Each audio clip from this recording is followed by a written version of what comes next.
Movie start होती है और हम पीटर नाम के एक छोटे बच्चे को देखते हैं जहाँ पर सभी बच्चे एक दूसरे के साथ खेलते हैं। वही पीटर हमेशा अपनी क्लास में शांत बैठा रहता है और घर पर आने के बाद भी पीटर अपने कमरे में ही अकेले खेलता रहता है। रात को पीटर जब अपने कमरे में अकेले सो रहा होता है तभी उसे अपने कमरे की दीवार से नॉक करने की आवाज़ सुनाई देती है। वो जल्दी से कमरे की लाइट चालू करता है और दीवार पर कान लगाकर सुनने की कोशिश करता है, लेकिन कोई आवाज़ न आने के कारण वो अपनी तरफ से नॉक करने लगता है।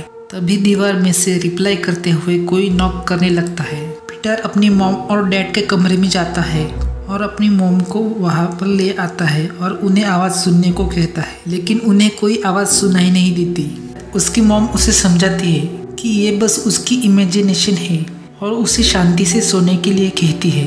पीटर उनकी बात मानकर शांति से सोने लगता है। सुबह पीटर अपने स्कूल जाने के लिए निकलता है। वो अपनी स्कूल बस में चढ़ता है तो उसके क्लास का एक बच्चा ब्रेन उसे बुली करते हुए गिरा देता है। इसके बाद हम पीटर के क्लास में एक सब्स्टिट्यूट टीचर को देखते हैं जिसका नाम मिस डिवाइन था। मिस डिवाइन नोटिस करती है पीटर रेसिस में बाहर न जाकर क्लासरूम में ही अकेला बैठा है। तभी पीटर की बेंच पर मकड़ी आती है जिससे पीटर काफ़ी ज़्यादा डर जाता है।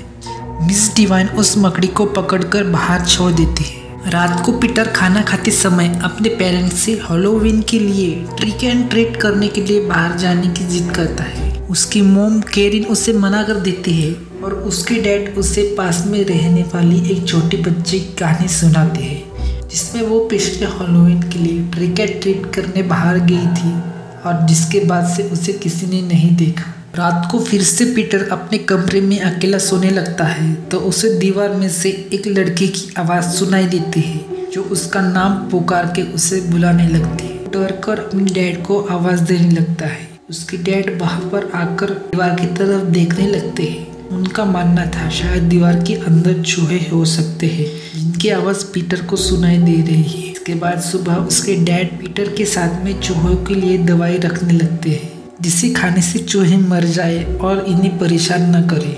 इसके बाद क्लास में मिस डिवाइन सभी बच्चों को हैलोवीन के लिए एक पिक्चर बनाने को कहती है। मिस डिवाइन पीटर को एक पिक्चर ड्रॉ करते हुए देखती है जिसमें एक बच्चा अपने कमरे में सोते हुए किसी को मदद के लिए पुकार रहा हो। उस पिक्चर को देखने के बाद मिस डिवाइन पीटर को लेकर फिक्र करने लगती है और उसके घर तक आ जाती है।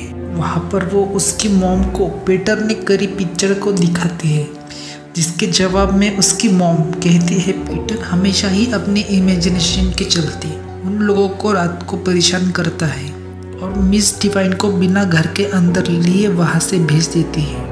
घर में आकर पीटर की मॉम उसे पिक्चर दिखाकर पूछने लगती है इस पिक्चर में जो रूम है वो तुम्हारा है और तुम किस चीज़ को लेकर मदद मांग रहे हो। पीटर बताता है मदद वो नहीं बल्कि दीवार से आ रही आवाज़ मांग रही थी उसे, लेकिन बाद में वो अपनी बात को बदलते हुए बताता है ये तो बस एक फेरी पिक्चर है। रात को फिर से पीटर को दीवार में से उसी लड़की की आवाज़ सुनाई देती है जो उसे खुद से दोस्ती करने के लिए पूछने लगती है।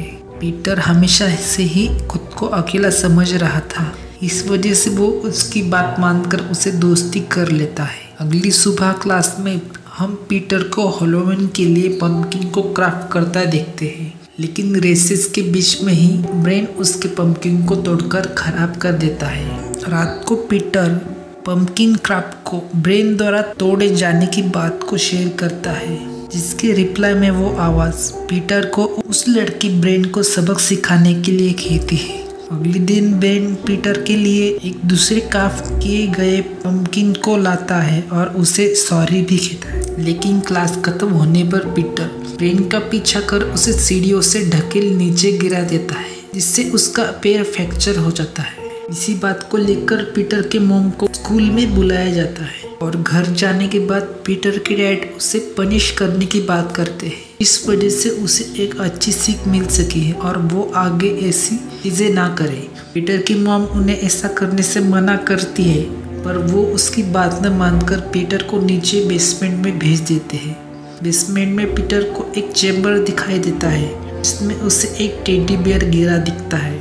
अगले दिन मिस डिवाइन बच्चों के एग्ज़ाम पेपर चेक करने लगती है।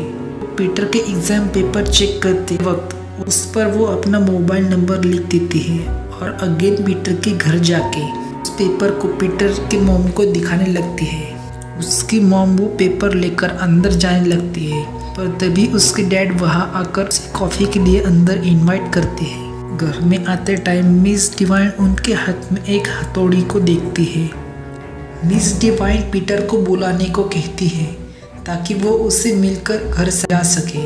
इस बात से पीटर की मॉम भड़क जाती है और उल्टा मिस डिवाइन को सुनाने लगती है। वो कहती है कि वो उसके बेटे में कुछ ज़्यादा ही इंटरेस्ट ले रही है, जिससे उसे लगता है वो अपने बच्चे को नुकसान पहुंचा रही है। ये देखकर मार्क अपनी पत्नी को शांत करने की कोशिश करता है। ये देखकर मिस डिवाइन वहाँ से जाने लगती है। तभी उससे पीटर के नीचे बेसमेंट से नॉक करने की आवाज़ सुनाई देती है। मार्क उसकी बात को काटने लगता है। उन्हें बताता है ये आवाज़ तो वॉशिंग मशीन से आ रही है। रात को केरिन पीटर के लिए केक बनाती है और बेसमेंट में जाकर उसे ऊपर बुलाने लगती है। उसके बाद केरिन पीटर को प्यार से नहलाने लगती है। वहाँ पर मार्क आता है और उसे बताता है उन दोनों ने जो भी किया वो उसके भले के लिए किया। वो उसे ये भी बताते हैं कि ये दोनों ही पीटर से बेहद प्यार करते हैं। रात को पीटर फिर से दीवार के पीछे की आवाज़ से बात करता है और उसे बताता है कि उसके पेरेंट ने उसे बेसमेंट में बंद कर दिया था। वो आवाज़ पीटर को बताती है उसके पेरेंट जैसे दिखते हैं वैसे है ही नहीं और उसे उन लोगों से संभल के रहने के लिए कहे। पीटर उस आवाज़ को देखने की इच्छा जताता है, पर वो आवाज़ बताती है उसके सामने आने से वो डर जाएगा और शोर मचा देगा, जिससे ये दोनों पकड़े जाएंगे। लेकिन पीटर प्रॉमिस करता है कि वो कोई शोर नहीं करेगा, जिस पर वो आवाज़ उसे दीवार पे लगे वॉलपेपर को हटाकर नीचे होल से दीवार में देखने को कहती है। उसकी बात मानकर पीटर उस होल में से अंदर देखने लगता है तो उसे होल में से किसी की आग दिखाई देती है और वो डर कर दीवार से दूर हो जाता है। वो आवाज़ उससे बताती है कि वो उसी की बहन है और उसने उसका बड़ा होने का इंतज़ार किया, इतना ताकि वो अपने पेरेंट्स के कमरे में रखी बड़ी सी क्लॉक हॉल को हटा के उसे यहाँ से आज़ाद कर सके। वो आवाज़ उसे बताती है पिछले हैलोवीन जो लड़की गायब हुई थी उसे भी इनके ही पेरेंट्स ने मार के उसकी लाश को बाहर के गार्डन में दफना दिया था और उसे वॉल क्लॉक के पीछे के कमरे में कैद कर दिया था, जहाँ से वो दीवार के पीछे के रास्ते से पीटर के कमरे में आई ताकि वो उससे बात कर सके। सुबह पीटर गार्डन में जाकर उस जगह खोदकर देखने लगता है और उसे उस जगह एक स्केलेटन मिलता है। इसके बाद पीटर अपने कमरे में जाता है और अपने बहन को आज से निकालने का प्रॉमिस करता है। वो अपने जेब से एग्जाम पेपर को निकालता है जिस पर मिस डिवाइन का नंबर लिखा हुआ था। वो नज़र बचाकर अपने मॉम के कमरे में जाता है और मिस डिवाइन को कॉल कर उसकी मदद करने के लिए कहता है। अचानक पीटर अपने पीछे अपने मॉम को देखता है और कॉल रख देता है। थोड़ी देर बाद मिस डिवाइन उसी नंबर पर कॉल करती है जिससे पीटर की मॉम उठाती है, लेकिन पीटर की मॉम कुछ बहाना करके कॉल रख देती है। केरिन पीटर को अपने कमरे में ले जाने लगती है तो उससे दीवार पर लगी वॉलपेपर निकली दिखती है।